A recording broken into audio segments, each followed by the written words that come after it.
సామెతల గ్రంథము 23 అధ్యాయము 26 వచనము. నా కుమారుడా, నీ హృదయమును నాకిమ్ము, నా మార్గములు నీ కన్నులకు ఇంపుగా నుండనిమ్ము. తలంచండి, కళ్ళు మూసుకోండి, ప్రార్థన చేసుకుందాం. ఒకప్పుడు నా జీవితం బాగుండేది, ఒకప్పుడు నా జీవితం పవిత్రంగా ఉండేది, ఒకప్పుడు నా జీవితంలో ప్రార్థన బాగుండేది, ఇప్పుడు లేదు. తప్పిపోయిన కుమారుడు నిర్ణయం తీసుకున్నాడు వెనక్కి వెళ్ళటానికి.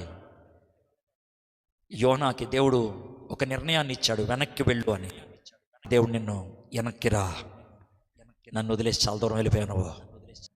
యేసయ్యా, ఈ రాత్రి నాకు కబురు పంపించావు, ఆ కబురు నాకు అందింది. అయ్యా, నేను నీ దగ్గరకు వస్తాను, నేను విడిచిపెట్టాల్సింది విడిచిపెడతాను, నీ దగ్గరకు వస్తానయ్యా.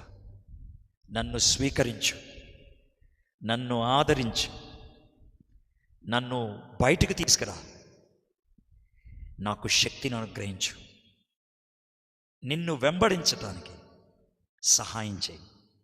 యేసు నామములో అడుగుచున్నాను, ఆమేన్.